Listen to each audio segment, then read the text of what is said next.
Welcome back. Quarantine के बाद एक बार फिर से बीकॉम एंट्रेंस का वीडियो लेके आ रहे हैं जीके को। जीके में आपको बताना चाहेंगे बैंक के बारे में। बैंक क्या है? अगर आप बैंक की डेफिनेशन पे जाओ तो कहा जाता है कि bank is a financial institution. Bank एक फाइनेंशियल इंस्टीट्यूशन है जो एक्सेप्टिंग और लेंडिंग फंक्शन करता है। बैंक पैसे को एक्सेप्ट करता है और ज़रूरत पड़ने पे लोगों को उधार देता है। मीन्स आपने अपना जो पैसा जमा किया, डिपॉजिट किया बैंक के पास अलग अलग अकाउंट के ज़रिए, saving bank account, current account, fix deposit account, recurring deposit account, इसके ज़रिए जो आपने पैसा जमा किया वो तो आप विड्रॉ कर ही सकते हैं। बट बैंक जब इन पैसों को इकट्ठा करता है तो वो भी किसी और को लेंड करता है, उधार देता है, कंपनीज को देता है, फैक्ट्रीज को देता है, जिससे यूटिलाइज हो सके वो पैसा। तो ये मतलब होता है बैंक का। कहा जाता है बैंक, BANK, ये वर्ड कहाँ से डराइव हुआ? तो कहते हैं कि bank is derived from the Italian word बैंको, BNCO। बैंक का मतलब होता है, बैंको का मतलब होता है बेंच। इटली में मर्चेंट्स जो होते थे वो ट्रेड जब करते थे, पैसे का लेन देन करते थे, तो उसी बेंच पे रख के करते थे। तो उसी बेंच से बैंको, BNCO, जिससे बना बैंक। तो ये हुई बैंक की मीनिंग। बैंक के बाद आपको हम बताना चाहेंगे कि बैंक कितने टाइप्स के होते हैं, कितने टाइप्स के बैंक हो सकते हैं। तो ध्यान दीजिएगा, आपको कहा गया है कि types of banks. Banks, central bank होता है, कॉमर्शियल बैंक होता है, स्पेशलाइज्ड बैंक होता है, डेवलपमेंट बैंक होता है, कोऑपरेटिव बैंक होता है। अगर आप ध्यान दें, सेंट्रल बैंक, हर देश का अपना एक सेंट्रल बैंक होता है, एपेक्स बैंक इसको कहते हैं, बैंकर्स बैंक भी कह सकते हैं, सबसे बड़ा बैंक, बैंकों का बैंक। सेंट्रल बैंक होता है, हर देश का अपना एक बैंक होता है, हर कंट्री का। जैसे इंडिया का सेंट्रल बैंक जो है उसको RBI कहते हैं, रिजर्व बैंक ऑफ इंडिया। इसी तरह से अगर हम USA की बात करें तो USA का जो सेंट्रल बैंक है उस सेंट्रल बैंक को हम लोग क्या बोलते हैं? Federal reserve system.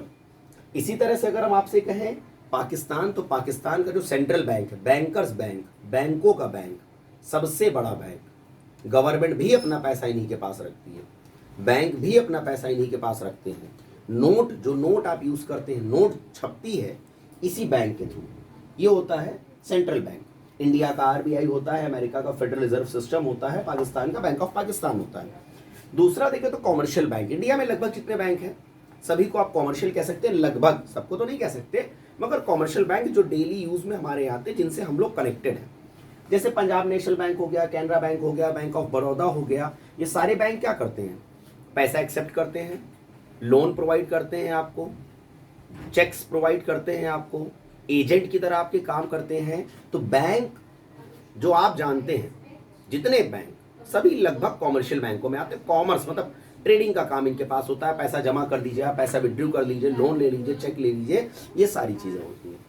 अच्छा, एक बात और याद रखिएगा, कॉमर्शियल बैंकों में इस बीच बहुत सारा मर्जर हुआ है, बहुत सारे बैंक लगातार मर्ज हुए हैं। तो अभी लिस्ट वो पुरानी वाली मत याद रखिएगा कि इतने नेशनलाइज या कॉमर्शियल बैंक थे, अभी चीजें थोड़ी सी चेंज हो गई। ये हुआ आपका commercial bank. Punjab national bank है, कैनरा बैंक है, bank of Baroda, dot dot dot का मतलब और भी बहुत सारे कॉमर्शियल बैंक है। ये पैसा एक्सेप्ट करते हैं, लोन आपको देते हैं, LIC प्रीमियम आपका जमा करते हैं, सब बहुत सारे काम करते हैं कॉमर्शियल बैंक। स्पेशलाइज बैंक, अगर हम स्पेशलाइज बैंक की बात करें तो स्पेशलाइज बैंक होता है आपका नाबार्ड, नाबार्ड के बाद एग्जिम, एग्जिम के बाद सिडबी। नाबार्ड क्या होता है? National bank for agriculture and rural development. ये नेशनल बैंक है एग्रीकल्चर और रूरल डेवलपमेंट का। एग्रीकल्चर डेवलपमेंट जितने भी होते हैं उन सभी का फाइनेंस यही नाबार्ड करता है। इसके बाद होता है EXIM bank, export import, export import. और इसके बाद होता है SIDBI, small industries development bank of India. जो छोटी मोटी इंडस्ट्रीज होती है, छोटी इंडस्ट्रीज होती हैं, उनका डेवलपमेंट कैसे होगा, उनको पैसा कौन देगा, ये सारा दारोमदार सिडबी पे होता है। तो स्पेशलाइज्ड बैंक आपके होगा नाबार्ड, एग्जिम, सिडबी। आगे अगर हम लोग बात करें तो अपने पास डेवलपमेंट बैंक भी है भाई। डेवलपमेंट बैंक जो देश के अंदर तरह तरह के डेवलपमेंट का काम देखता है। ये डेवलपमेंट बैंक कौन से हो गए आपके? SFCs। और एक क्या हो गया? IFCIs। अब अगर हम SFCs की बात करें तो SFCs होता है स्टेट फाइनेंशियल कॉरपोरेशंस। अगर हम बात करें IFCI की तो IFCI भी एक तरह का डेवलपमेंट बैंक है, जिसका फुल फॉर्म होता है Indian financial corporation of India. तो अगर आप अब तक ध्यान दें तो हमारे पास बैंक हो गया सेंट्रल बैंक, देश का सबसे बड़ा बैंक जो नोट छापता है, जो बैंकों का बैंक है, जो गवर्नमेंट का बैंक है, इसके बहुत सारे फंक्शंस हो सकते हैं। जो फॉरेन एक्सचेंज, फॉरेन करेंसी को अपने पास रखता है, देश के अंदर जो भी फॉरेन रिजर्व होगा वो सेंट्रल बैंक रखता है। इंडिया क्या सेंट्रल बैंक आरबीआई है, अमेरिका का फेडरल रिजर्व सिस्टम है, पाकिस्तान की बात करें बैंक ऑफ पाकिस्तान, इस तरह से अलग अलग है। कॉमर्शियल बैंक अपने देश में बहुत सारे बैंक आपने देखे, पंजाब नेशनल बैंक होता है, बैंक ऑफ बड़ौदा होता है, यहीं पे आप अपना अकाउंट खुलवाते हैं, चाहे वो सेविंग अकाउंट हो, चाहे वो करंट अकाउंट हो, चाहे अपनी एफडी करवाते हैं आप, फिक्स डिपॉजिट, यहीं पे आप हर तरह से ट्रांजैक्शन करते हैं। इन्हीं का एटीएम आपको मिलता है, एटीएम ऑटोमेटेड टेलर मशीन वाला कार्ड जो होता है। स्पेशलाइज्ड बैंक में कहा गया नाबार्ड होता है, national bank for agriculture and rural development. Rural development का कोई भी फाइनेंस होगा, रूरल डेवलपमेंट के लिए पैसा दिया जाएगा तो नाबार्ड देगा।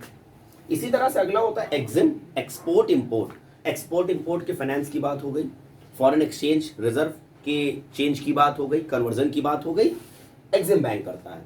फॉरेन एक्सचेंज के अलावा वो जो लोग जो एक्सपोर्टर इंपोर्टर होते हैं कहा जाता है, उनको भी ये फाइनेंस करता है। सिडबी के बारे में भी आपको बता चुके हैं, small industries development bank of India, small industry के डेवलपमेंट के लिए ये काम करती है, फाइनेंस वगैरह प्रोवाइड करती है डेवलपमेंट बैंक। इसके बाद अगला है, पहला क्या है, स्टेट फाइनेंशियल कॉर्पोरेशंस। ये अलग अलग तरह का डेवलपमेंट हो गया, इंफ्रास्ट्रक्चर हो गया, कैसा भी देश के अंदर डेवलपमेंट हो रहा है, ये एसएफसीज देखते हैं, या इंडियन फाइनेंशियल कॉर्पोरेशन देखते हैं इसको। इसके बाद अगर हम लास्ट बात करें कोऑपरेटिव बैंक, तो आपको पता है कोऑपरेटिव, को मतलब कंबाइंड, ऑपरेटिव मतलब ऑपरेशन, कई लोगों के मिलने से इस तरह के बैंक एस्टेब्लिश्ड होते हैं, कोऑपरेटिव बैंक।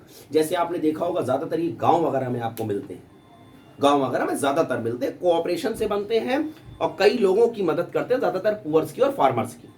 कोऑपरेटिव बैंक कौन कौन मिलके बनाता है, अगर ध्यान दिया जाए तो कहा जाता है सबसे पहले सेंट्रल गवर्नमेंट का इसमें शेयर होता है, स्टेट गवर्नमेंट का इसमें शेयर होता है, और तीसरी चीज जो बैंक इसको स्पॉन्सर करे, जैसे bank of Baroda, bank of Baroda का अपना एक कोऑपरेटिव बैंक है, एक अलग कोऑपरेटिव बैंक है, कोई भी कोऑपरेटिव बैंक है, तो यहां पे सेंट्रल गवर्नमेंट भी फाइनेंस कर सकती है, उसकी हेल्प करेगी, स्टेट भी करेगी, और पर्टिकुलर स्पॉन्सर बैंक तो करेगा ही करेगा। ये बैंक की बहुत छोटी सी डिटेल्स, इस तरह से छोटे छोटे वीडियोस आपको दे रहे हैं जिससे आप जल्दी से जल्दी इसको वॉच करें, और वॉच करने के अलावा इसको याद कर सके। ठीक है, नेक्स्ट वीडियो में भी हम लोग बैंक की ही बात करेंगे। वीडियोस को आसानी से देखें, समझ में आती हैं चीज़ें, और आपको लगता है कि किसी नए टॉपिक पे वीडियो बनना चाहिए तो कमेंट करें। बाकी इस वीडियो को जितना हो सके उतना लाइक करें, सब्सक्राइब करें, शेयर करना ना भूलें। बीकॉम एंट्रेंस के लिए काफ़ी हद तक ये यूज़फुल है। इसके बाद कॉमर्स की भी वीडियोस बनेंगे बीकॉम एंट्रेंस को लेके, उसको ध्यान दीजिएगा। बाकी कमेंट बॉक्स में बताएं। Thank you.